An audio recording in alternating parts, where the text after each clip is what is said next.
Welcome to the session on the learning performer. Learning is possibly the most important ability we all share.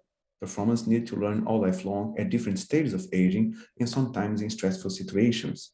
I cannot emphasize enough the importance of researching on how performers practice and develop their skills, as well as some unintended consequences of trying to achieve the highest levels of performance. We have in this session 3 presentations on the deliberate practice, effective feedback, and efficient coping strategies for dealing with music performance anxiety. It's a well-rounded session with complementary and interrelated perspectives on the best way to learn and how to perform. Please, I kindly ask you to focus your attention in this session. I know there are plenty of distractions online, but the presenters will appreciate if you ask questions at the end. So please do ask questions. If you're shy, it's a very good opportunity to practice public speaking. I usually refrain myself from asking questions in conferences. I thought they were not as interesting, but whenever I present, I really appreciate every single question, no matter which one. And I believe the presenters today will appreciate it as well. So let's start. Please help me welcome John Parsons and Simons. Yes. Fernando, thank you very much for that. And I also have a few prepared words, but they're at the beginning of the video that you're about to watch. So I'm not going to say any more, and I'm just going to, if you'll tolerate a few moments while I share my screen, we'll get that going. So.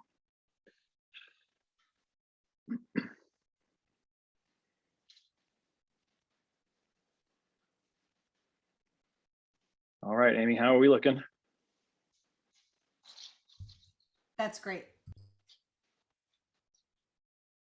All right. Good evening. I'm Dr. John Parsons from Texas Tech University. My colleague, Dr. Amy Simmons, and I would like to extend our thanks to you all for joining us this evening and to the organizers of the symposium for extending the invitation. We're excited to share with you some of the findings from an exploratory study in which we investigated the relationships between focus of attention, or FOA, and well-being in the context of self-directed practice. Both FOA and self-directed practice have been the subjects of many, many investigations over the last couple of decades, but less is known about the role of FOA in the context of self-directed practice. And even less is known about how FOA might influence learners' affective state and feelings of autonomy and agency as they work in the absence of a skilled teacher.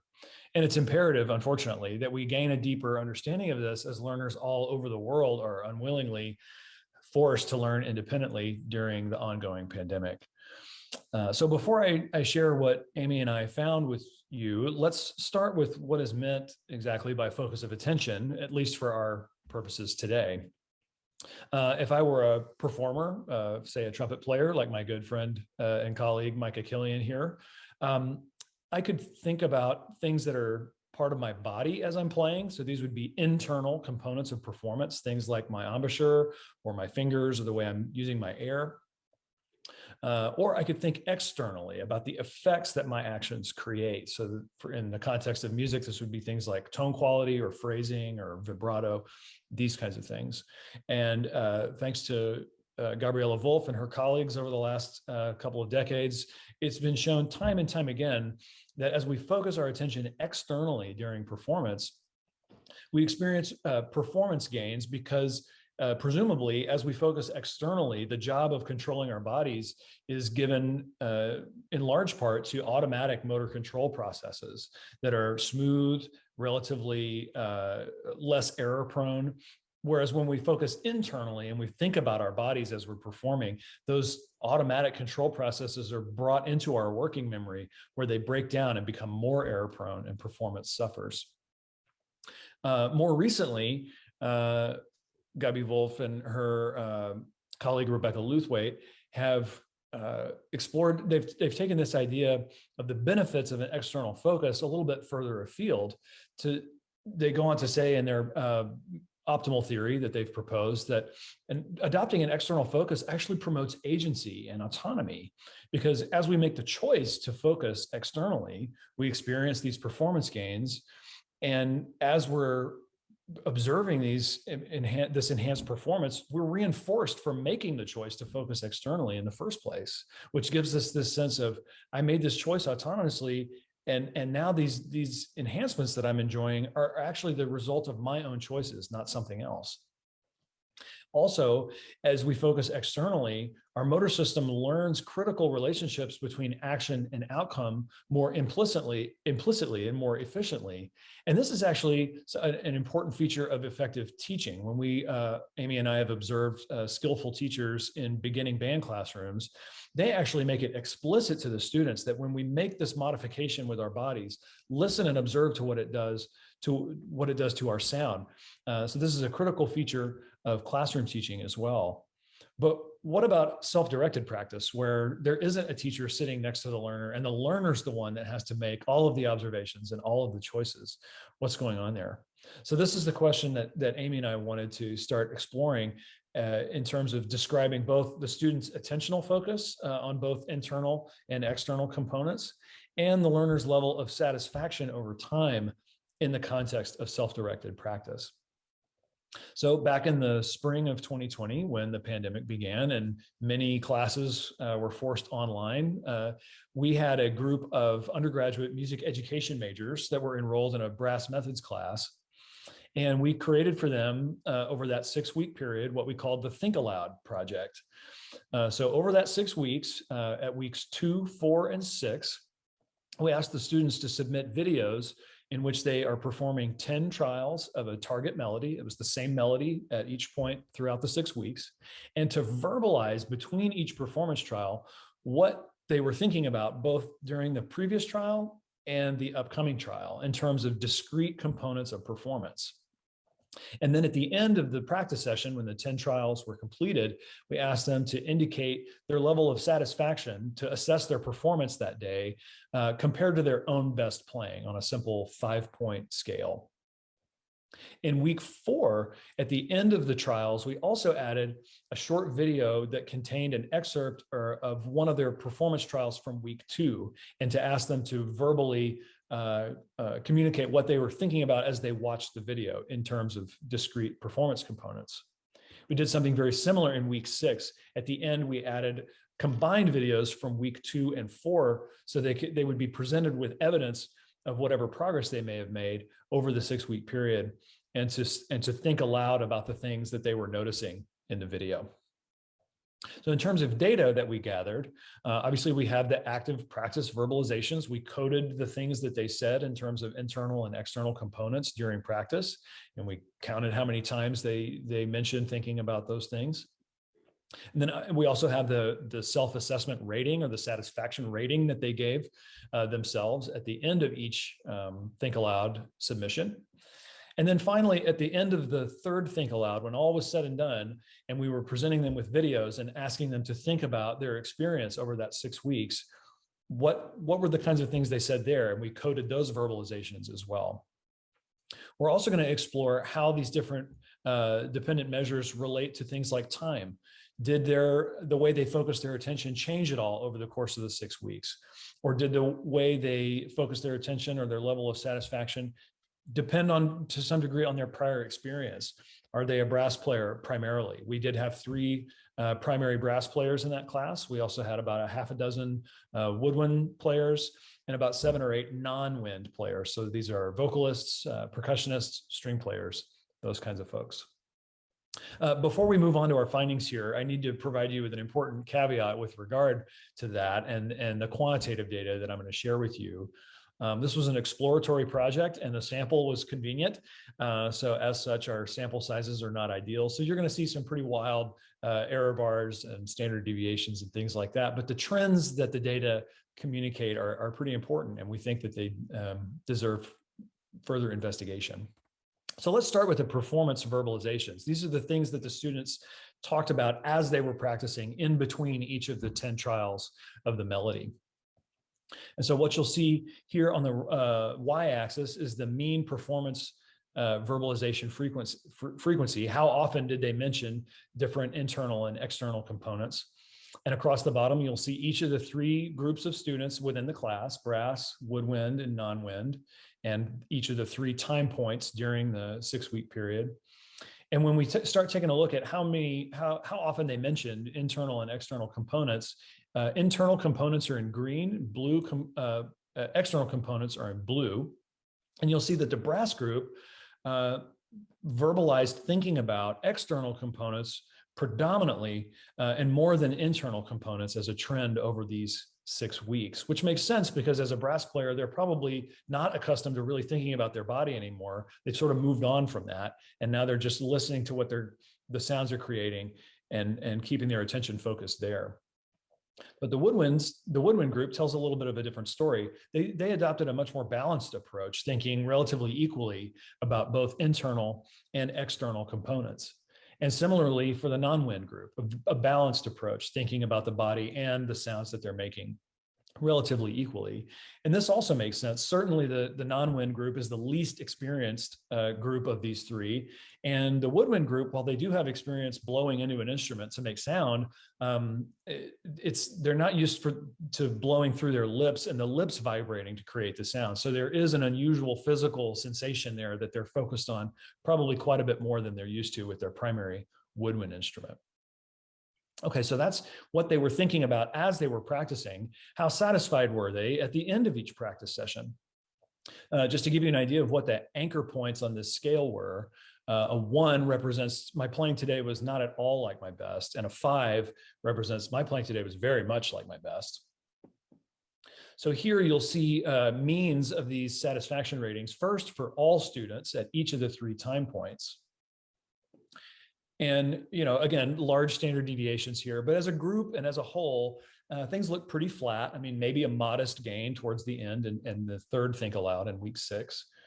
As we all know, when we average things, some interesting things might get washed out. So we decided to break this data apart and look at them in terms of their primary instruments. So when we look just at the students in the class whose primary instrument was a brass instrument, we see something a little bit interesting, perhaps, that they start out feeling pretty good, but then as time goes on, their feelings of satisfaction are a little bit more conservative, perhaps. And this is maybe because they're comparing their performance on the secondary brass instrument to what they know they can do on their primary instrument.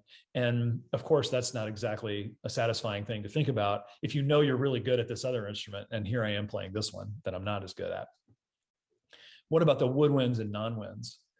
Well, they start in the middle of the scale and they make perhaps some meaningful gains in satisfaction by the 6th week. And the same was true for the non-winds. And perhaps maybe that's simply because the woodwinds and the non-winds had more to learn coming from prior experiences that aren't in the brass family. So some interesting things to explore here, perhaps in terms of the students' level of satisfaction relative to their prior experience. We did wonder, though, is grouping the students like this based on their primary instrument the best way to think about it? So we thought, what if we group the students instead by their level of achievement at the end of the 6 weeks after they completed the project?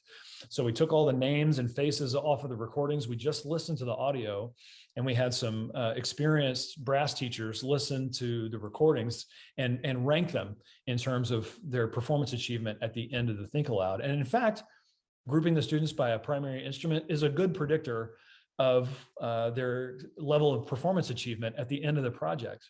But there were a few exceptions that were very interesting, and I'd like to share a couple of those exceptions with you now. Glenn was a primary tuba player, and Campbell's primary instrument was percussion.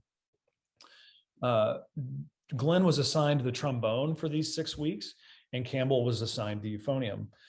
So obviously trombone, tuba, closely related in the brass family, not much in common between percussion and the euphonium. So now let's look at where they ended up in terms of performance achievement at the end of the Think Aloud project. Glenn, the tuba player, learning the trombone, ended up in the mid-performing group, and Campbell, the percussionist, was in the high-performing group on his euphonium. Well, that's interesting. You might be saying, what were they thinking about while they practiced? Well, Glenn's attention, as described in his Think Aloud verbalizations between each trial, was predominantly external. Probably what he's used to doing on his tuba. He's used to just hearing a sound he doesn't like and figuring out, perhaps intuitively, what the physical thing is and making these adjustments automatically. Whereas now on the trombone, he may have been well served to take a few more extra moments and think longer about the internal components more deliberately, much in the way Campbell did on his euphonium. He didn't have that prior experience to rely on. So he had to discover for himself what physical manipulations lead to different auditory outcomes on this instrument that was unfamiliar. And sure enough, when you look at their satisfaction ratings over the course of the 6 weeks, Glenn's decreased steadily. He was at the top of the scale in week 2, and at week 6, he was all the way at the bottom. And Campbell's was the exact opposite. He started at the bottom in week 2 and was at the very top by week 6. So perhaps a clear relationship. Maybe we'll see if we can look at this more deeply between how you focus your attention during self-directed practice and your level of satisfaction with your own playing at the end. So finally, we're going to look at what the students said out loud at the end of the project as they're watching the videos from prior weeks and they're looking at the evidence of their improvement. And also just thinking about the experience as a whole and what they've learned from it. They're going to articulate and explain those things for us. We explored these verbalizations for evidence of pairing. Did they learn these action outcome relationships the way that we would want them to, not only as teachers, but to optimize their performance as well? And what evidence of satisfaction do we see? Towards the end, you'll hear their voices, and I think you'll hear the sort of enjoyment in being presented with evidence that they've actually improved. So first, let's look at a few written excerpts. These are pretty short. You'll see text highlighted in green, which means that that indicates they're describing an internal component, and text highlighted in blue indicating an external component of performance. So our first excerpt is going to come from a member of the brass group talking about just their performance that day in the third Think Aloud in week 6.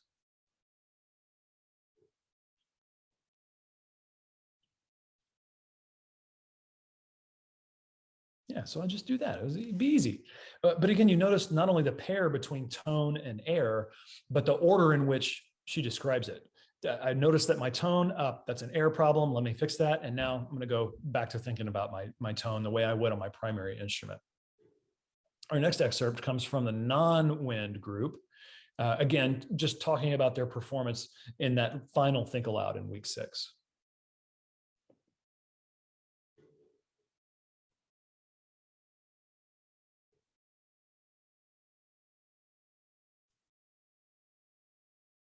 So clear work towards a physical goal with the embouchure that's guided by an external effect, this bright tone that she's really working for.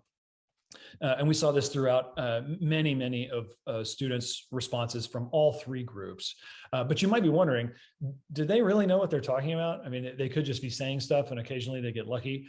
We had brass instructors watch these videos that the students were responding to see what they would verbalize as they noticed it. And without exception, every student from all 3 groups said at least one thing that was also said by one of these instructors. So they are clearly learning meaningful things and learning to pay attention to meaningful things as they watch their own practice and as they practice in real time.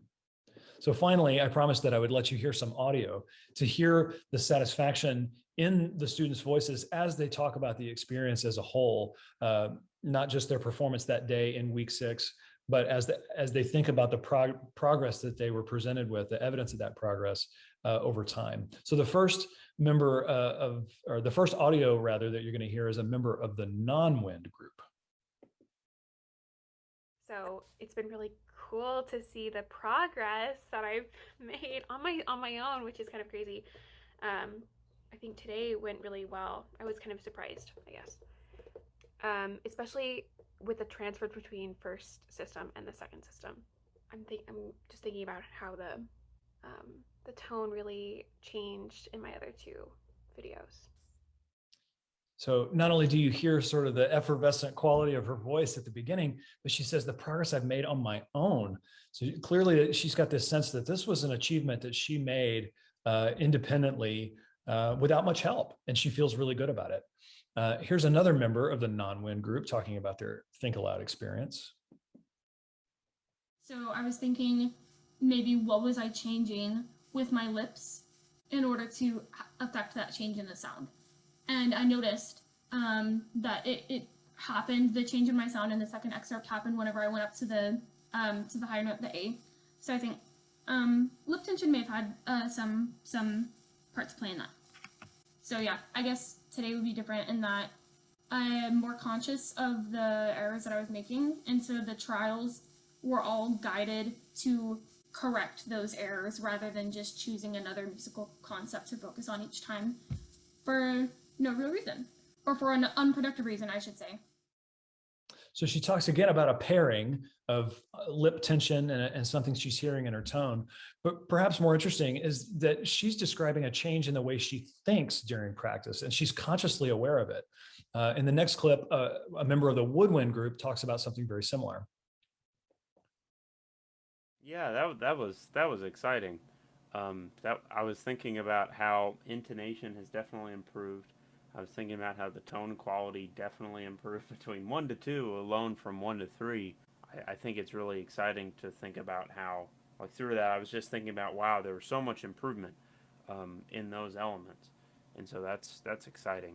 I remember thinking through this Think Aloud that I actually was able to follow a trained progression a lot better in terms of like, when I first played, I was diagnosing, okay, well, what's going on to where the sound isn't great, and then rather than going to the most salient idea, thought back to what I've been struggling with and say, okay, well, let's think about things that I can target in this time frame, in this context, to where I'm actually able to think about those specific things. So you get a clear sense of not only how pleased these students are with the progress that they have made, but also they're beginning to feel like their choices were ultimately responsible for that progress, that they were firmly in control. And this brings us back to where we began with the idea of promoting well-being through focus of attention. If we return to Wolf and Luthwaite's optimal theory and our own naturalistic observations of classroom teachers, once learners develop an understanding of how their bodies and their instruments work together, these action outcome relationships, they can start to make deliberate, effective choices about how to proceed with practice. In other words, that sort of palpable satisfaction that you hear emerged out of the autonomous choices that these learners made as they practiced independently in the absence of a teacher. And when these choices led to meaningful improvements, the learner not only enjoys this positive affective state as a result, but also a sense of agency, that their success was their own making and not someone else's or luck. It's also important to note that many times when we impose practice protocols on learners, the protocols are focused on promoting good, efficient practice behaviors, like what part of the piece to start in and that sort of thing. But this protocol said nothing about any of that. This protocol was mainly just constraining the task in such a way that they could actually think about practicing and think about their instrument and think about their way their body works with the instrument in a strategic way, specifically forcing the students to say aloud what they were thinking. And it may have made the learning of these critical action outcome relationships more explicit and more lasting and more meaningful. So with that, I'd like to say thank you for your attention, and Amy and I look forward to seeing you all in the Q&A. Thank you very much.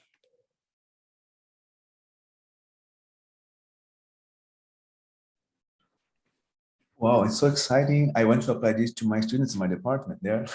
Thank you. So please, if you have questions, just ask.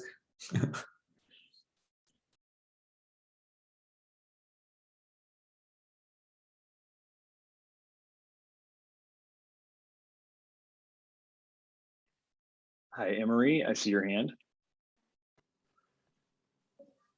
Yeah, hi. Thanks for that lovely presentation. I'm ringing in from Sydney, Australia, in Gadigal country, and yeah, the presentation is terrific, and I love the way that you're very upfront about the way that you handle the statistics. Very nicely cautious, and I just wonder if any nasty experimental psychologists infiltrated this conference, they might want to know, nevertheless, despite all the caveats, are there ways that you might think of in terms of applying method where you might be able to dig deeper than just the self-report? Because as you know, experimental psychologists will want to tear that to shreds. Say, well, how do you know that they said this? That's what's actually happening. You really need to measure the outcomes in a more objective way. I just wonder if you've thought about that, because no doubt you're going to have to deal with these infiltrators at some point. Amy, I swear I'm not trying to punt to you. I will say that I will tell you a little bit about some of the projects that we have planned coming up, but I want to let Amy kind of field that one first. Sure. Well, I think in the very short time frame that we had to come up with a study that could be meaningful and interesting to do in the instant that the pandemic started, taking an exploratory, very low constraint method of looking at this, I think, is the only option we had. In terms of thinking about how to apply it to experimental protocols that are more constrained and more of what an educational psychologist might want to see, I don't think we're there yet. We're going to look at focus of attention with a couple of different populations next, which is what John was alluding to a minute ago. And that might give us some sense of what's going on, but I haven't imagined a way out of self-report yet, Emery, other than to get some more detailed performance data, which we plan to do. We plan to get some MIDI data to go along with the things that they're saying. Okay, right. And that might make some educational psychologists a little more happy. Thanks very much. Well, I'm happy, Amy and John. Thank you. In the discipline of music, there have been relatively few replications of some of the studies that have been done with golf and weightlifting and things like this. So one of the next things we have planned is to actually replicate some of the few music studies that have been done in percussion. So the existing studies in music are using MIDI keyboard piano. So we're going to use some electronic drum technology to try to get at some of that data in terms of performance outcomes. And then, as Amy alluded to, combine if we have some success measuring this performance outcomes with percussion, then we can combine that performance data with some fairly straightforward, we hope elegant self-report data that helps us make some connections there. And I just want to mention that the great work of Rebecca Atkins and Laura Stanbaugh, yes. Well, they've used a couple of different contexts. So we're looking at that big literature and trying to decide what a good next step would be. Right. Thanks very much. Thank you.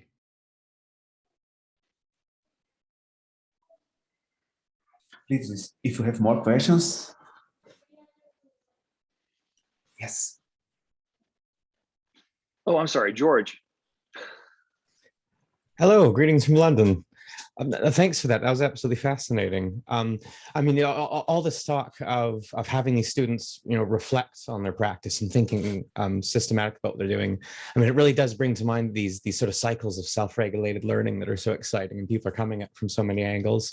And it really, what this made me think of was that cyclical aspect, the degree to which we always want that sort of self-evaluation to feed into future planning, to feed into future practice. I wonder, is there anything you could sort of say about the degree to which either within this study or maybe in future studies you might have seen or might be able to look at how the way that students are reflecting in a previous session are actively changing how they approach the next session, whether in terms of use of time or the kind of strategies that they're taking into their practice?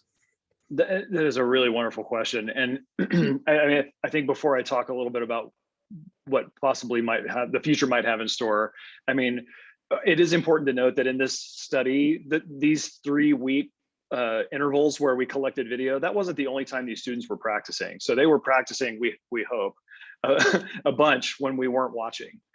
So there were some performance gains attributable to that performance that we didn't observe, or that practice, excuse me, that we didn't observe. So that's an important thing to remember.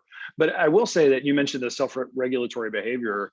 And I alluded to it a little bit towards the end of the talk there. That was something that really surprised us about what we saw in these students' videos, was how aware of their own patterns of thinking they became without any sort of direction to do that. It was just the only thing they were asked to do was think about discrete components out loud as they practiced. That's the only thing we asked them to do. And I think as they had to verbalize those things, you hear sounds coming out of your mouth and you realize that you're talking, and you start paying attention to what you're saying. And it might be a way of externalizing thought that, could lead to some interesting study of how thinking during practice can change depending on what you ask someone to think about, whether it's something discrete in the music itself or something that has to do with their own body or their own cognition. Yeah. And if I could add something to that too, George, I think one of the most exciting things I felt happened in this study was a moment that allowed musicians to reflect on the positive gains they had made in a very deliberate way, which really I think is not a part of their nature in practice anyway, where they really don't reflect on their gains. They're thinking about the next thing they have to fix, or they're addressing the next problem, and they're very critical of themselves and the way they're working. So it was a nice thing to get them to celebrate some success a little bit, right? And that might change the way they think in future practice sessions when they stop to acknowledge what they were able to accomplish in the moment. That's a beautiful point. Thank you. Would have a last question, maybe?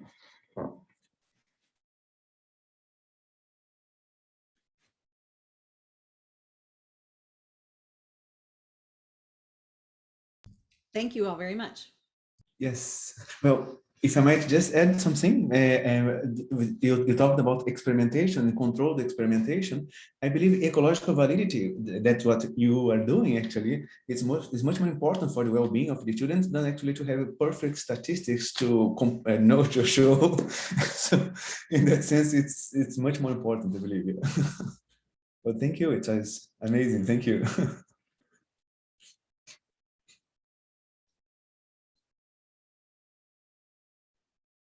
I believe we need to move to the next presentation, but I don't know about how does it work here? Hello. Hi. Yeah, Hello. that'd be Gary's in here as well. We're ready to go. So it's a little weird on Zoom, but yes, hello. Yes, it's quite informal this way. Yes, really nice as well. Right. I'm gonna share my screen. Just confirm Yes. you can all see that. Is that okay? Everybody can see that? Okay, Yeah. great.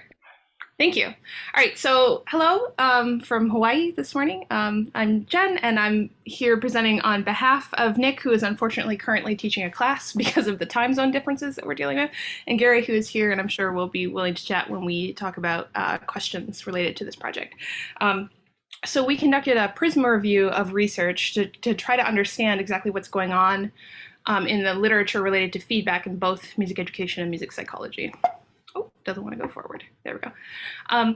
So in the educational literature, there's a vast body of research showing that feedback is this incredibly important factor in how we learn and understand new concepts. Hattie and Timberly call it one of the most powerful influences on learning and achievement. There have been meta-syntheses of the effects of feedback on student achievement in general education, and we see a high effect of feedback on student achievement over many studies. That said, in music, there's very little discussion of what actually constitutes effective feedback, how that feedback should be delivered, and how to appropriately prepare teachers for the art of providing feedback. So in more recent scholarship, we see this focus on how different agents in the learning process, so not just teachers, but also parents, peers, resources, or the students themselves, kind of as we were just talking about in this previous presentation, can provide information from different perspectives and help kind of enhance this process of understanding learning through feedback. So Hattie and Timberly have defined 3 forms of feedback that can be really useful in understanding how this process can work. So feedback, how am I going from this very New Zealand sentence structure kind of perspective, compares what the learner is doing to some kind of previous performance. So that could be within the context of a lesson that they have played a performance trial and then another performance trial and kind of comparing the 2 of them or comparing a previous lesson or something like that. Feed up, meaning where am I going, is focused on the goal that's to be achieved. So that could be, for example, learning a piece of music or working toward a recital or something of that sort. And feed forward is identifying what's next. So that's focused on strategies for a desired state in the future. So for example, if we're looking for professional performance level, we're kind of comparing where they could go in the future to the strategies they're going to need to get there. Feed forward has been identified in the previous literature as the most valuable form of feedback to students. So this is the one that we really need to highlight in terms of identifying what students need to get that meaningful context. So when we look at Hattie and Timberly's model, we see they've got these 3 feedback questions, and then they're also organized into 4 levels. So we have task level feedback, which is very behavioral, focused on what they're doing. Process feedback is focused on how they're getting there. So this kind of strategy-focused feedback. Self-regulation is actually focused on student self-monitoring, so how they are using the information to kind of give their self-feedback. And self-level feedback is something that Hattie and Timberly describe, but they describe it as something that's not particularly effective because it's essentially focused on the student themselves rather than the task or anything that they're trying to accomplish. So this is technically a level of feedback, but not something that is particularly effective in improving student learning. So in terms of the purpose of our study, we were conducting a systematic review of research on feedback and music psychology in music education. So we employed the PRISMA framework, which is preferred reporting items for systematic reviews and meta-analyses to systematically review the research. So we were interested in what the publication trends are from the earliest to the most recent publications. We wanted to know how feedback has been defined or studied in this literature and what methodological designs have been employed. And we were also interested to see the extent to which conceptions of feedback that are very prevalent in the contemporary educational scholarship are present in this literature. So as I said, we used the PRISMA guidelines. We employed a reference librarian to help us do this because it's a bit of a complicated process. And this is the search terms that we actually use to find this literature. And we went through Arts Premium, Education Database, BESCO, all of these databases that we see as really standard in looking at prominent journals in music education and music psychology. So in terms of how that process worked, the initial stage used our search criteria. So we needed there to be full text available in English. We wanted to look at all levels of music teaching and learning, so collegiate study, andragogy, working with young children, all of that. Wanted to look only at published original research articles. We didn't include book chapters or dissertations or anything like that. We wanted articles that had feedback as either the topic of the study or as a central element of the study, and that becomes important later. And only focused in music education or music psychology journals, because again, there are some things in some other smaller journals, but we're really focused on the research that we thought would be most impactful in the field that people had read to see kind of what the discourse is here. So that initial search resulted in 3,995 items, and then hand searching and treeing from bibliographies gave another 257 that our reference librarian found for us. At that point, we were using a reference manager called Zotero. So myself and the second author reviewed all of those records. We ended up excluding 3,483 of them because they were either obvious duplicates or they were not relevant. So they were book reviews or they were only abstracts or they were in some way not scholarly. We then did title and abstract screening for 769 articles. Of those, 503 were excluded because they weren't actually about feedback. They were not in music education or music psychology journals. They're what we're calling practitioner articles, meaning there was the kind of thing that you would see in like the Music Educators Journal where they have a lot of valuable information, but they're not reporting on original research, or they were dissertations. So we finally assessed 266 records for full eligibility. We removed 126 more, either because they had a cursory mention of feedback, so they might say something like feedback is important for students, but that was the only thing that came up in the article. They were literature reviews, so again, not reporting original research, or that they were not focused on educational feedback. So for example, we saw some literature where they focused on biofeedback and not on the kind of self-evaluation work that we might be describing here. So we ended up finally with 140 articles that we identified as being relevant for the full analysis. So we documented quite a lot of things about them. So the authors and where they came from, the journal they were published in, the year, the theoretical frameworks of the article, if there were any, the study type or methodology, how they collected data, how they analyzed that data, the information about the sample from a variety of perspectives, their main conclusions, and the implications of each study. We also looked at feedback specifically, so looking at definitions of feedback, the type of feedback studied, so is it feedback coming from the teacher or peers or self or some other group? The feedback focus, so was it focused on the behavior of the learner? Was it focused on their thinking, or was it focused on an affective state? Were there any references to student response to the feedback? Any terms associated with feedback and praise, that becomes important, especially when we look at some of the older literature from a behaviorist perspective that uses terminology like approvals or disapprovals rather than explicitly using the word feedback. Whether this feedback was focused on feedback, feed up, or feed forward, as we were talking about with Hattie and Timberly's conception. and if it was task, process, self-regulation, or self-level feedback. So in terms of results, the first thing that we did was look through all of these articles to see how they were kind of breaking down over time. So we decided the cleanest way to look at that was in these 10-year periods.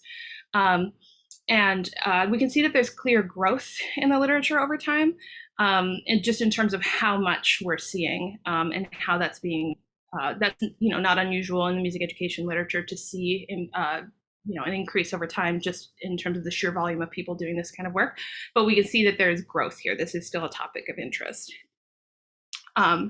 In terms of where these articles are being published, we see that the Journal of Research in Music Education is the most prominent, with a pretty stark drop off into other literature that has this focus. So it's not particularly surprising that the JRME would be a strong focus of this literature, because it does have an educational focus, and the JRME is considered to be one of the premier journals in the field.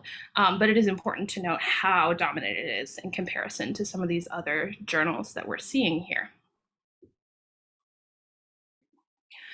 In terms of sample location, we see a very large percentage coming from the United States, followed by the United Kingdom, Australia, multiple countries. So there was one with the USA and Sweden, for example, Sweden, and then one study from these individual countries. So the sample locations are very heavily skewed to the US. In terms of the teacher participants, the largest group was K-12 teachers in public and private schools, studio teachers teaching one-to-one lessons, pre-service teachers, so people who are training to be teachers in universities, mixed, so some of the groups would have novice teachers and pre-service teachers, for example, or expert teachers and novice teachers. Professional musicians, so people who may be professional performers, but not necessarily in this educational context that we would expect. Teacher educators, so people who work in universities preparing teachers. And one study had undergraduate students who were not music majors. And 21 of them were unclear on who the teacher population actually was. That often was either because the study was quite old and there was not a lot of methodological information to the level that we would expect today, or because the focus is more on the students and they just didn't include the information about the teachers. And then another 15 had no teacher participants because they were actually focused on self-evaluation or peer feedback, so it just wasn't relevant to the study. In terms of student participants, the majority were tertiary students, so in university settings in some way, followed by secondary students in middle or high school levels, primary students, mixed level, so we saw primary and high school, for example, community music context outside of formalized education. Andragogy was a very small percentage, and then professional musicians in some way as student participants. And then 3 studies were not clear about what the student population was, so we couldn't determine who the student body actually was being studied. So it's important to note that there's a very large percentage of these samples are coming from the United States, and that students enrolled in tertiary education are the biggest group that we're seeing. So which suggests kind of a convenience sample approach. Of course, that's not necessarily what we're seeing in the literature, but it suggests that that might be what we're doing. In terms of looking at the feedback, feed up, and feed forward perspective here, we see that 79% of the articles were characterized by feedback exclusively, meaning that comparison between what the student has done recently and what they're doing right now, which is pretty much what we expected. And we see smaller percentages focused on feed up and feed forward, right? So we're seeing that this literature is very focused on in the moment and not necessarily goal-oriented into the future. We also see that the majority of this article, or of these articles, are focused on task feedback, meaning specifically on what the behavior is in the moment and what they're trying to accomplish. We do see some that have a combination of task and process. So not only what is the feedback on the task, but how are we getting there? A smaller percentage that looked at task, process, and self-regulation. And then a very small percentage focused on task and self. So again, self is that focus on the person rather than the activity, which is not necessarily a productive form of feedback, but nevertheless we saw a little bit. And a small percentage that weren't actually clear about the kind of feedback that we were seeing. When we look at behavior, cognition, and affect, again, a very large percentage of these studies were focused on the behavior that was happening. So not necessarily focused on how the student is thinking or feeling as they're learning, but specifically on what they're doing. We see some studies that kind of combine behavior with cognition or affect, but again, they're making up a very small percentage of the overall studies. There's a huge focus on behavior. When we look at the source of feedback, we see a very large percentage of the studies are focused on teacher feedback. So this kind of directional feedback that goes from teacher to student in a kind of one-way street approach. And then we see a pretty significant drop off in terms of how these other studies are conceptualizing feedback. So we do see some self-evaluation or combinations of other forms of feedback, but really, really focused on a very traditional conception of feedback where the teacher provides it to the student. When we looked at theoretical frameworks, only 16 articles actually employed a theoretical framework that we could identify in a clear way. One of those articles used Hattie and Tipperley as a model of feedback as part of how they did that, but it wasn't explored in depth. So it looked as though the authors had engaged with that literature, but it wasn't central in how they were conceptualizing their study. When we looked at definitions of feedback or closely related terms, only 15 articles provided a working definition of feedback. And I'm going to show you just a few of those right now. So from Culprit, we have definitions of teacher feedback in this study were limited to approvals and disapprovals of specific or general evaluations of student performance. Here we see it defined as sequences where the student plays something and the teacher responds. The process of teacher feedback provides students with information about their actions in real time. Or approvals were operationally defined as the teacher providing verbal feedback. So as we'll see here, of all of these studies that did provide a definition, which was a small percentage, 11 of the 15 of them focused exclusively on teacher feedback, so from teacher to student. So in terms of what we've gotten out of this, we see a lack of methodological rigor in how we're conceptualizing feedback in this literature. A large percentage of the studies have a behavioristic focus. It's not necessarily a bad thing to have a behavioristic focus. We're just not seeing a variety of approaches for such a complex and nuanced topic. There's a lack of operational definitions of feedback. So we've kind of taken that to mean that the field has taken feedback for granted as something that we all understand or that we are working from the same definition. And it doesn't seem that that is necessarily the case. And most of these studies are examining teacher feedback, so not peer feedback or self-evaluation or these kinds of ideas. And the study of feedback is primarily focused on behavior, not cognition or affect. Feedback, as opposed to feed up or feed forward, presents the overwhelming focus of this literature. So we're really focused on that immediate response and not necessarily in anything that's more goal-oriented. It's important to note that all of the 140 articles talked about feedback in a substantive way, but only 55 of them were actually about feedback as the topic of the paper.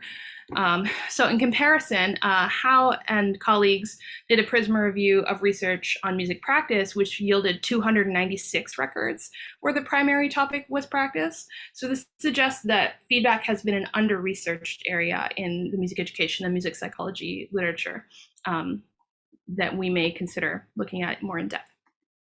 So we suggest that there's a need for more in-depth and nuanced studies on feedback, in particular a focus on feed forward, because we know that this is the feedback that students have seen as most highly valuable in the educational literature. Self-regulatory and process-oriented versions of feedback could be of enormous value in the literature if we could really get some more information on how that looks in music contexts. And then feedback from actors other than the teachers. So what does it look like when the students are responsible for providing feedback or providing feedback to their peers and these sorts of things? It's actually thinking about this in the previous presentation and how valuable that could be if we looked at that from a feedback perspective. And we also think that there should be more exploration of the educational literature so that we can either adapt or adopt that literature into the music and teaching learning context that we're all working in. So thank you. I'm gonna stop the share, see if anyone has any questions. Thank you. It was really, really nice. Well, would you have, if I may ask the first question, would you have a definition you prefer to feedback, or one that you would give, like one that you feel is more common in the literature?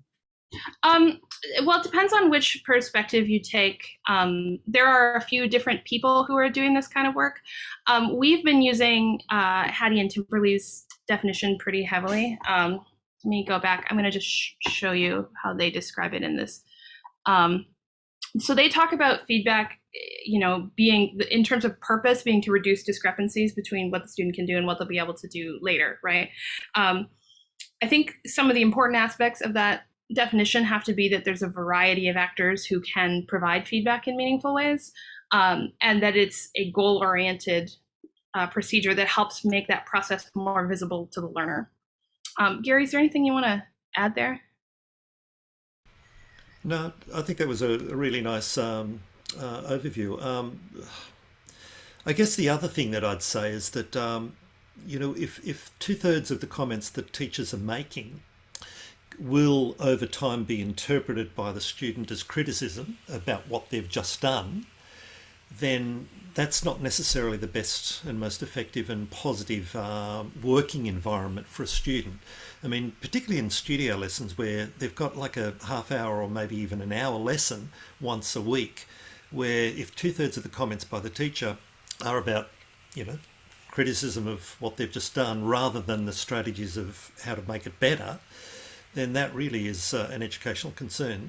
John Hattie's visible learning techniques, he finds that the two most important impacts on teaching are quality of teaching, which is about understanding what you're going to do, how you're going to do it, and explaining why you're doing it to the students, and feedback. They are the two dimensions of teaching that have the most impact on student learning. Yeah, absolutely. And I was actually thinking about this while John and Amy were presenting this idea of visible learning, like how do we make learning visible to the students? And I think actually what they just described is kind of a lovely way to conceptualize that, right? Like how do we show the learner that they are actually improving to help with their, the self-efficacy and motivational beliefs and all these positive things we want to be developing. Yeah. And learning is seen as a journey, and the really nice thing about visible learning is you're explaining to the student that they're there, they've got to get to there, but they've come from here. So making it visible, because I think that's one of the things, particularly in beginners, that they don't actually see or perceive themselves as improving. We can see their improvement, but it's not so visible to the student, and pointing that out all the time is much more motivationally much more motivational for the student, give them a sense that they are. Yeah. So it satisfies that psychological need of feeling competent. Yeah, absolutely. I see a couple of hands. Andrea, did you want to ask a question? Sure. So thanks very much for a really interesting presentation. Thank you, both you, Jennifer, and Gary, for this study. So I have three sort of points stroke questions. And the first is, I'm thinking about verbal versus nonverbal feedback, and wondering if you found any literature concern, making that distinction. The second point is to do with topics. I happen to have a doctoral student whose viva is tomorrow, and her topic area is feedback in conservatoire instrumental education.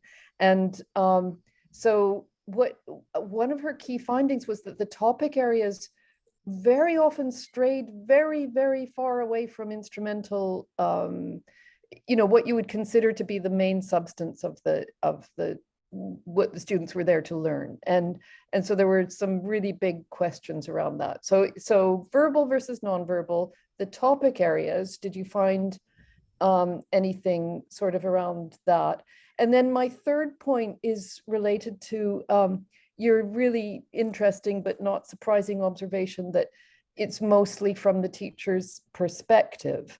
And I'm wondering if you found any research that's really looking at like how we can shift the responsibility for feedback to more of a student-centered kind of phenomenon, so that students really seek feedback on what they need, you know, so that their responsibility is to seek the feedback rather than be the kind of passive receivers. So those are my 3 points, and I'll shut up now. Thank you. I'm gonna see if I remember. So the first one you're asking about is the verbal versus nonverbal. Yeah. So I would say that almost 100% of the studies were focused on verbal feedback. I think there was one that included nonverbal feedback in the form of like gesture, so like their face, you know, like there was one that talked about the combination of nonverbal feedback and verbal feedback. So for example, you know, like saying ouch or something like that is a form of feedback when the student performs.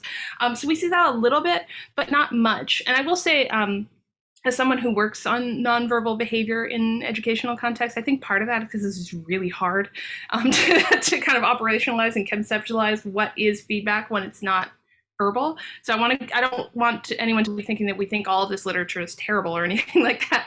But I think that that's a very challenging topic that we haven't seen a lot of literature on yet. But I think it would be an incredible contribution if that work came forward.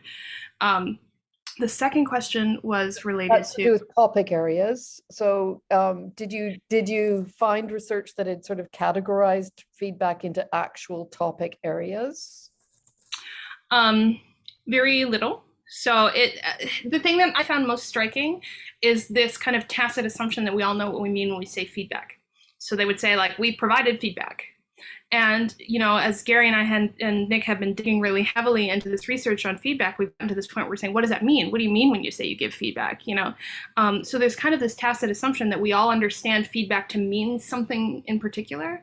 And we're suggesting that that hasn't happened in the field yet. We haven't operationalized this in a meaningful way that we all are actually talking about the same thing. So the big problem is all this stuff that's just unsaid in the literature in terms of what it actually means to do that. And I was very surprised to see how few people had actually operationalized the term, especially within the articles that were about feedback. It's just not happening, you know?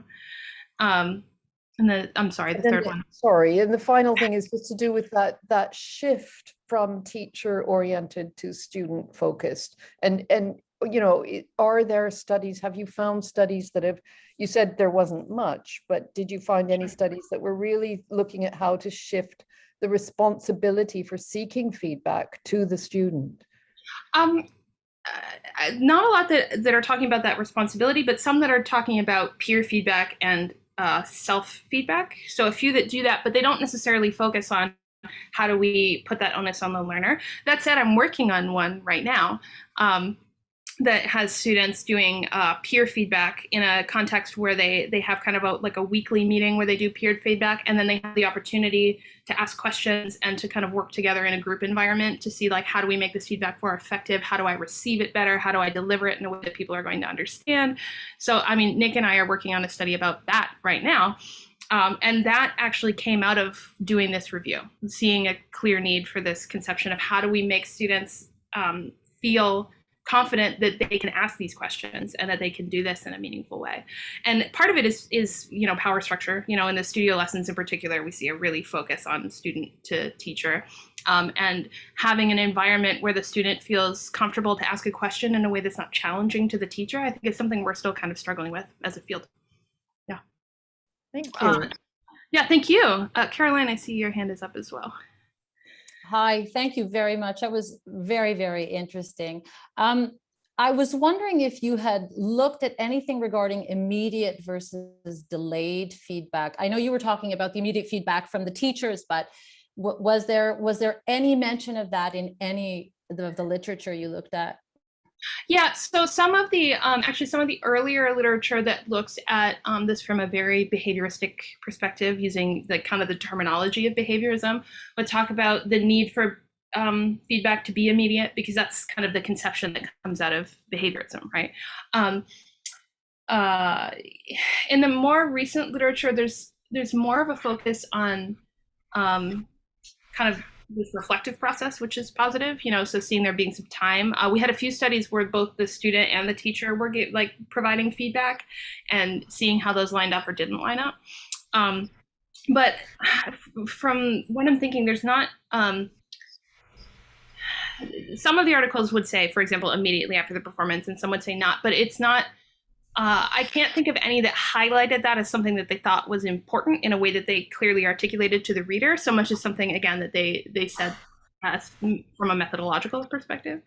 So I didn't see a lot of theoretical underpinning as to why they'd make that decision, so much as either because it's very behaviorist and that's how we would focus it, or it just seems tacit and they're just saying methodologically, this is what we did. I'm not sure if I'm answering your question. But yeah, Jen, could I just pop in there just really quickly? John Hattie would say in his visible learning technique that the longer the lag between the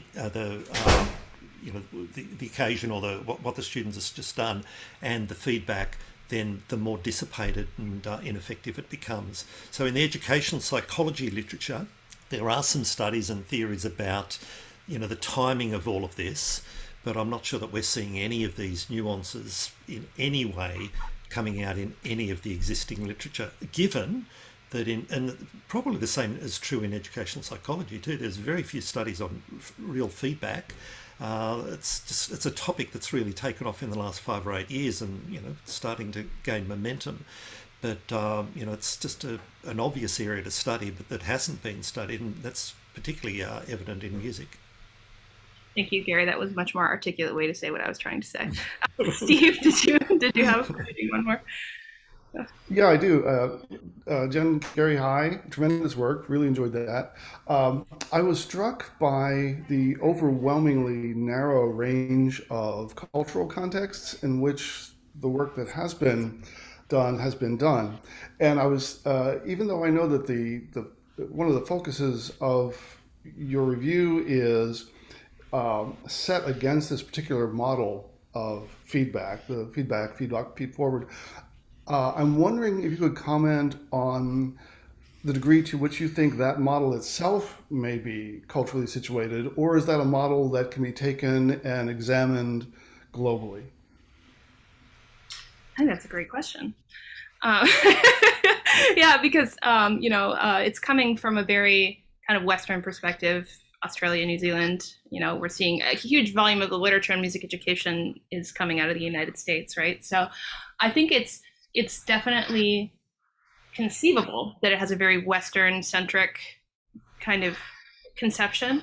I think we need some studies to figure that out.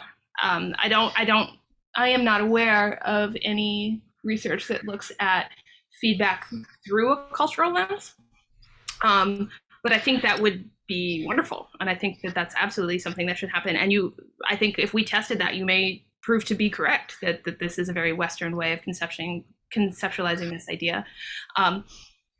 I want to go test it, And can I add another comment there? I mean, that's a really great question, Steve. In defense of John Hattie, he does a lot of work in Asia as well. So he's actually interested in that particular question, really, really interested in that, and sort of has PhD students who are sort of grappling with that as well. I think that, taking on more of a self-regulation angle where you're talking about behavior, thinking and feeling, the cognition and the affect actually sort of helps us try to provide a framework or a way or a window of insight to tackling, that sort of question. But I'd actually be interested in what you have to say. Well, it's so exciting. Have you found an angle? Because, we're trying to find an angle or a window of insight into this, and it's tricky. But yeah, that's one of the great challenges of music education, definitely. No, I just mustered the question. I don't have any particular, at this point in time, maybe by the end of the conference, there'll be an idea. We'll come back in 12 months' time and tell you then.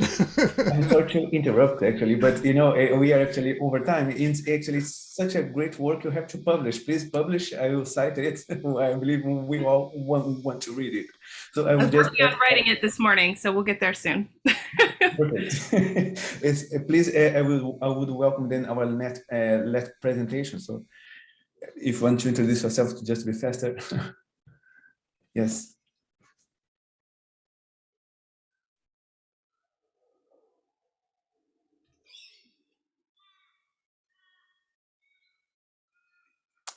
Okay, hi everyone. I'm not sure if I'm sharing the correct screen here. I think so. It's You perfect. can see it? Great, Yes. okay.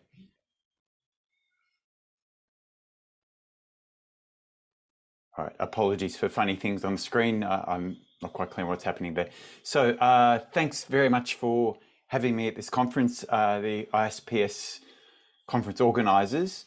My name's Emery Schubert. I'm presenting a paper that where the primary author was is Isabella Mazzarolo, who is a prestigious PhD Scientia scholar at the University of New South Wales.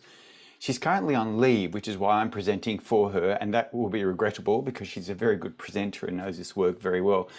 Fortunately, I think she is here at the session today, so if I get tricky questions or say things ineptly, she will hopefully come and rescue me, or she's very welcome to.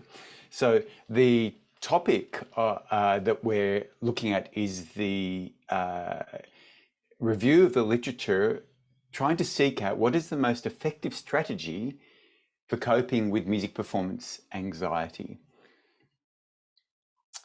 Now, the often quoted definition of music performance anxiety is that of Salmon from 1990, who stated that that music performance anxiety, MPA, is the experience of persisting, distressful apprehension and or actual impairment of performance skills in a public context to a degree unwarranted given the individual's musical aptitude, training, and level of preparation.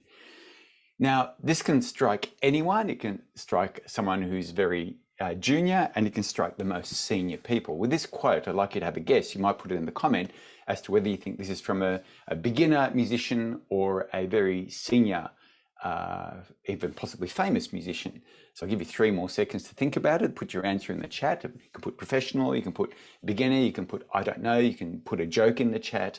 You can even test to see if people are awake. So the quote from this individual was, "I am not fitted to give concerts. The audience intimidates me.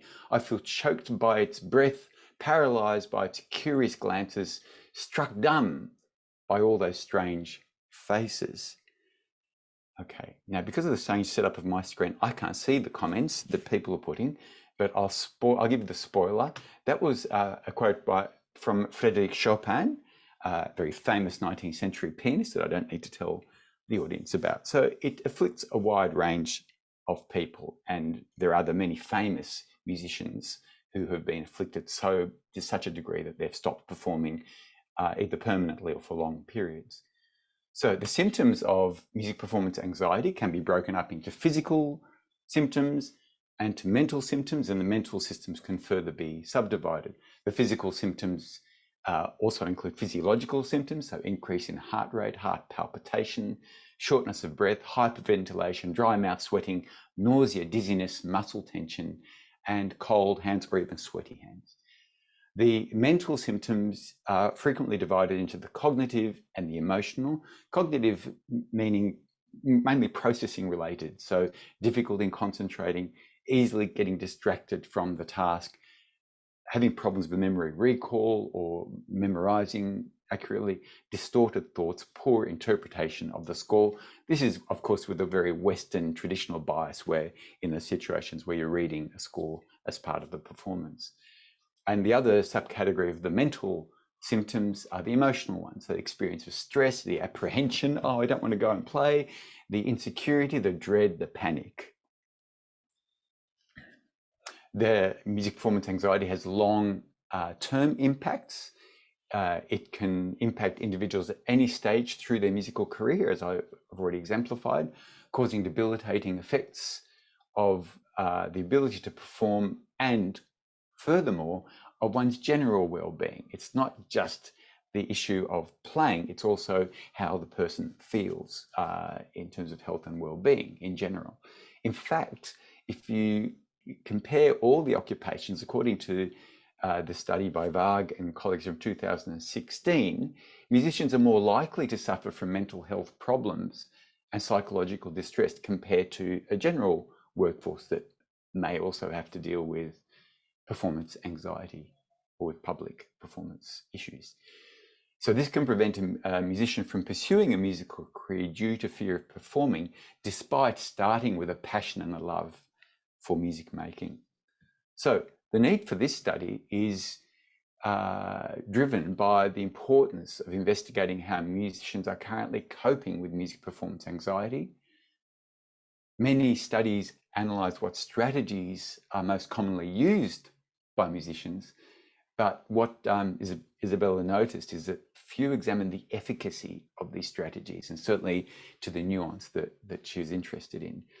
So it was important to analyze how effective strategies are on the individual who is using them, particularly based on the extent to which they experience MPA. So what we're going to look at in this study is actually just looking at different nuances of music performance anxiety and looking at what strategies are being used. That's the driver for this study. No research was found that provides a detailed assessment of strategies to manage music performance anxiety or the efficacy, the usefulness, the success of the various strategies. So the objective and methods of the study, a literature review on music performance anxiety was conducted with the goal of cataloguing successful and unsuccessful strategies. And as you will see, this was very challenging to do. Very few studies that we identified did this with the clarity that we were seeking. So it was an ad hoc literature review, meaning that we still need to do a more comprehensive review. So we should see this as a starting point of this research. The data, the included studies needed to collect data on music performance anxiety strategies. The included studies preferably needed to collect data on the differentiate between high and low music performance anxiety. The possible assumption there being that if you are experiencing high music performance anxiety, continue to experience it, maybe the strategies you're using, maybe they're not the best, or they're reinforcing the music performance anxiety. Whereas people with low music performance anxiety, the strategies they're using may be in some crudely objective way more successful. This is an issue, this is a controversial statement, and no doubt it will come up at question time. But that's where the direction we're moving in because of the limited data available. And of course, the most important thing we're looking at is whether data is collected on effectiveness of strategies. So they're the three criteria for seeking the literature that we are seeking. So going through each of those three is results. This is the results number 1 of 3 is that first point, studies that investigated common strategies to manage MPA. So this is in the most general sense. Across the 4 studies listed on the table, you can read for yourself the sample in each study. The most common strategies, they're quite disparate, but two broad strategies occur most frequently. That's a deep breathing, which was a bit of a surprise to us. So breathe before you perform, something related to breathing. And the other one that occurred quite frequently was positive thinking, or we grouped them together, positive self-talk. So being positive in your approach and reminding yourself of that. The least common strategies were relaxation. It's a bit of a vague term because different studies define it differently. And that was fairly consistent across the studies, but remember that because of the methodological limitations we're facing in the kinds of studies we have access to, least common strategies does not necessarily mean effective or ineffective. So the second set of results tries to cover that in a bit more detail. These are studies that investigated strategies used by musicians who experience music performance anxiety. So this is basically looking at what the high music performance anxiety people do, what strategies they apply. 3 studies there. Again, you can skim over the sample if you're interested. And the finding is that people with high music performance anxiety tend to use sedatives, medication, social support, avoidance strategies. That's a reasonably consistent finding, and it's something we'll come back to. Now, finding reports in research of what people with high music performance anxiety do does not really help someone with high music performance anxiety to maybe find a better strategy. Okay, maybe the strategy they're approaching, they just try over and over and over again and just doesn't work, right? So the most important phase of the analysis is this comes in this table, where we found just 3 studies where they actually were brave enough to try to identify the most effective strategies and the least effective strategies. This is what Isabel is really interested in. So we can summarize here that the most effective strategies were to do with rehearsing, increasing practice, mock performance practice. There's a theme running through there that's to do with the hands-on playing issue. Okay, whereas the least effective strategies, they fairly closely tie with the strategies used by people with high music performance anxiety. So, for example, taking substances, so smoking, calming substances, in some cases counseling therapy, nicotine, so smoking, natural substances, alcohol, and we see relaxation techniques appearing there. So just at that point, we felt we had enough to make some tentative conclusions. I remind the audience that these are not strong conclusions. This is really an exploratory study. So the discussion and our conclusions for this study are as follows. We think that more clarity is needed on the impact of strategy on music skill of players, background conditions, anxiety, proclivity toward music performance anxiety, family history, and again, Diana Kenny has done some very important work there, and whether seriously afflicted by music performance anxiety, how do you find the best strategy for those people, the most at-risk people? These are all likely to interact with the efficacy of the strategy. It's something that we couldn't control in our study because of the limit of the number of studies available. And an insufficient number of studies could be located that interrogate these factors, making firm conclusions difficult to make at this stage. This is surprising given the gravity of music performance anxiety on a significant portion of musicians. Researchers need to look at which strategies they use, which ones work, and when. The following tentative main findings, and I emphasize these are tentative main findings, are proposed based on the small literature that we could analyze. So, the most commonly reported strategies are physiological, so breathing, being positive mentally, but the evidence of efficacy did not present itself. So we don't really know how effective that is across the board, and particularly for people with high MPA, but it's probably not great. That's our speculation really, rather than conclusion. So people with high MPA tend to use pharmacological treatments or social support. And that because it's the high MPAs in particular who use it rather than low MPAs, it could suggest that neither are effective, neither pharmacological or social support. Social support might be a sign of lack in self-motivation, drive, and a positive mental approach. The least effective strategies were pharmacological treatments, including alcohol, caffeine, and smoking. And the most effective strategies were action-based.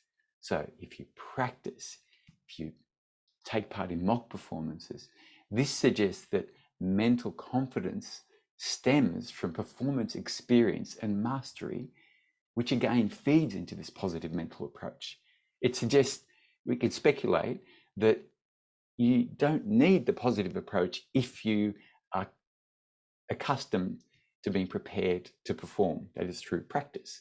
So it's a very simplistic interpretation to a question that's far more complex. And again, the conclusions need to be speculative to some extent because the literature available to us is so small. So while you're preparing some questions about this or comments, which I greatly look forward to, and I might also invite Isabella to turn her microphone on if she'd like to comment. Here are some references before I switch off the share screen. There's another page coming. And thank you for your attention. Thank you. Wow, that's such an important subject. Well, I would have questions, otherwise I just talk as well, but we have such a little time now. I would like to have questions of the people. Oh, yes, please, get McPherson. Thanks, Emery and Isabella. That was fantastic. I love this topic, and I I've thought about it for many years, but it just really struck me, that definition that you put up as a product definition rather than a process definition. It sort of defines, what actually happens rather than the process by which we might become anxious. And I think, it would be really good if we could reinvent this whole literature with more of an emphasis on the causes rather than the symptoms. I mean, we can look at symptoms of sweaty palms or dry mouth or whatever it is, and we can treat those. But I'm not sure myself whether that is really effective. And I say that because, this is something that I really suffered from as a professional musician, and even as, a head of school and a presenter, etc., etc. And quite often the cause is because of comparisons with others. You feel you're being judged by others. And so that's why I guess I keep gravitating towards self-determination theory as sort of, that deep psychological need of feeling competent and the nuances about that. There are situations where, a performer will feel confident or unthreatened, and then others that will result in a panic attack. So, I mean, I love how you finished that off, because it sort of gives us an insight. It was a different way of saying what I would have said. But I think two things. We need a couple of good process definitions, and we need to really focus on the causes, not the symptoms. Okay. Isabel, did you want to respond to that? You can say no. Yeah, thanks, Gary. I think that's a really good point that you make. And it does kind of tie in with what we feel there is a gap in, which is that there's been a lot of a focus on the symptoms, and also there's a focus on how people with high performance anxiety, the strategies that they use, but there is actually a lack of looking at what people with low performance anxiety use and what they do pre-performance to cope with that as well. So we found that was a big gap. Right. And quite a lot of the research I found was based on symptoms. So there are a lot of studies that are just talking about this is how people feel, and there are less that really delve into how they cope and what causes these reactions that they get. Thanks. It's really great work. Thank you. Yeah, and I mean, the other thing it's worth plugging is that Isabel's also interested in the other side of that, because I agree, Gary, that saying, that if you're going to read conclusions from this study saying you just need to practice more, put on mock performance, I mean, obviously that's nonsensical, isn't it? It's really because of the limitations in the research that we identify. But interestingly, the other thing, Isabel's done some other research related to this, which is that when you're assessing the extent of someone's music performance anxiety, the inventories that are currently available are all huge, the established ones. You'd have to do, 10, 15, sometimes 50, 60 question items. And one of Isabel's ideas is that, well, first step would be just to see if the level of music performance anxiety can be triaged. That if someone's anxious about their music performance anxiety and they get it assessed, it might reinforce the anxiety. And if we had a really simple, quick measure that just collected data on the experience, so that is focusing on the symptoms, it might just be a quick first step to say, well, you're actually below this threshold. So you don't actually have clinical music performance anxiety. If you're concerned, you can treat it. But sometimes it's like going to see a doctor and you get told, oh, I've got nothing to worry about. If that helps, that'd be fantastic. And Isabella saw that as a basic step that hasn't really been discussed in the literature. And a study is just about to be published on that. So I just thought I'd give that one a plug. But I agree that the process is critical and we should look at that. But I think it's obviously not going to be a either or. It's having both would be terrific. I can't see, Fernando, if there's any other hands up, but I can see some questions in the comments. So maybe, should I read those? I'm apologies if I can't see hands up. Fernando, please jump in. There is one. There is one? Is that me? Sorry. Oh, yes, Andrea, okay, hi. okay.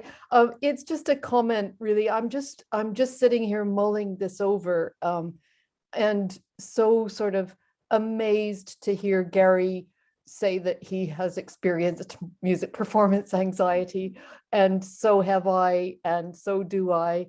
And I'm just wondering if if we need a shift in thinking from thinking about individual strategies and what works for individuals, and if we need to be thinking much more collaboratively, and like how can we actually be collaborative and supportive, and for a start encourage a culture where it's not a stigma, and where this is just unformed thoughts, but I'm just sort of thinking about shifting from an individual to a much more collective focus in thinking about music performance anxiety. Yeah, that's actually something I've been thinking about recently as well. And that can really translate to other disciplines as well, like with sport, when athletes have performance anxiety and the kind of role that their teammates have in coping with those nerves and pre-performance feels together. And similarly with teachers and how they support their students with performance anxiety.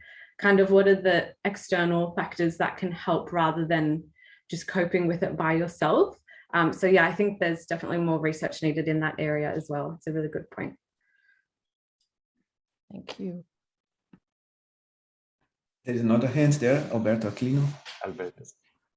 Hello. First of all, thank you very much for all this interesting, super interesting research. I'm just wondering if you found on the articles relating music performance anxiety, which can be well supported by practice and mock auditions, with the quality of the practice and the quality of mock audition, because of course as a performer I can practice a piece in a way that in an incorrect way, which then if I practice more and more, it just reinforces my errors, and then I will do the same when I am the performance. So I think that there could be also a relationship between a more correct practice and direction on that to a more a better well-being during the performance. That's really interesting, and I'd like to know the answer to that as well as a pianist myself. A lot of the studies shown that, yeah, there were some practice strategies, but they were more so used immediately before the performance. So things like going over a tricky section of the piece or even just warming up. But I haven't found any long-term practice strategies that are used, you know, like months leading up to a performance, or even the year leading up to it. Yeah, so that's a really good point. Emery, did you want to add anything there? No, I think that's very, very nicely answered. Thanks for the question, Alberto. I don't know if we should go through the questions in the comments, or I mean, Gary has his hand up as well. It'd be great to hear from Gary, I think. So no, there's some comments there, Emery. You might want to, make instead of me coming back. Well, I'll read through. Fernando, if you give me permission, I'll read through those and then hope that Isabel can continue answering them. Yes. So this one's from Ben Pelletier. In the course of your review, do you recall any studies examining the relationship between chronic sleep restriction and increased performance anxiety, poor memory, and cognition impairment? Barring that, how about other lifestyle factors other than sleep status? I did see things like sleep and diet as a strategy. Again, it was more a short-term kind of strategy, like the night before, making sure they get enough sleep, or like eating a banana before a performance seems to be very common nowadays. But I don't recall any studies that really showed what would happen if they had chronic sleep restriction. I can't imagine that would be great for a performance but I didn't find a study that really looked at that. Yeah. And we have done work in the empirical musicology lab at the university where we've looked at effect of sleep on health, and it does impact on all aspects of cognition and emotional well-being. And it also could be potentially a self-feedback loop, that if you sleep deprived and you're not performing well and you get anxious, your sleep becomes worse, or you maintain the poor sleeping habits. So it's not a simple one causes the other, but it could feed back into itself. But that's speculation outside of scope of this particular paper. I'll move on to the next question. So maybe we have time to hear Gary, but again, Fernando, please let me know. Yes, please. Yes. Thanks, Fernando. So this is Bernice. Thank you for all your work and great presentation. What are your thoughts about research dealing with centering and MPA? I've come across some research on that, and I think what it showed is that centering is it requires a lot of practice to understand how to fully use that as an effective strategy. Like a performer kind of needs to be trained in how to use that approach. I haven't focused too much on it, so I can't really give too detailed of an answer there. Just that I know it requires quite a lot of practice to really tap into it and use it effectively. Okay. If we have time, can we hear Gary? So. Yes, I was just going to make a really quick comment. I'll never forget a presentation by Wilf Gruen, who showed this graph, and it was about when you're under stress, the correlation between stress and learning efficiency. And just a little bit of stress and efficiency of learning goes down, and a lot of stress, just almost you can't learn, you can't remember anything. And so that was a really powerful presentation. I had a really interesting discussion with a sports psychologist who was with the Collingwood football team down here a couple of years ago, and it was a discussion about the behavioural things that they get the players to do before they run onto the field. And these are athletes that earning millions of dollars each year, and the things they do as compared to working at a more holistic fundamental level of what I would think is better, working on their beliefs and why are they doing this and what do they want to do and achieve in life and all that sort of stuff. And he was saying that sort of they weren't developmentally ready for that, because they couldn't think of what life would be after football, and they didn't want to think about it. And I've always thought about that in the context of music education, that we need to deal a lot more with this in the very beginning stages, so that foundation is there at the beginning. Not about what you're going to do and how you're going to do it, but why are we doing this? So I just think there's some really interesting perspectives for research that we haven't even touched on yet, that would that could just really open up all of this field and put us on a better path. Yeah, I totally agree with that. I think like growing up, when you're learning an instrument and you just you do these exams, and you might tell your teacher, I feel nervous, and they're like, don't feel nervous, and immediately you're kind of taught to suppress it, which isn't great. And you don't really understand why you're doing these things. You just end up and what it's going to be like after. And then also you hear a lot that the older you get, the more performance anxiety you might have. So when you first start off, you'll probably, don't really feel it. You just end up in this situation where you're performing in front of people or an examiner. And then the older you get, it starts to get worse and worse.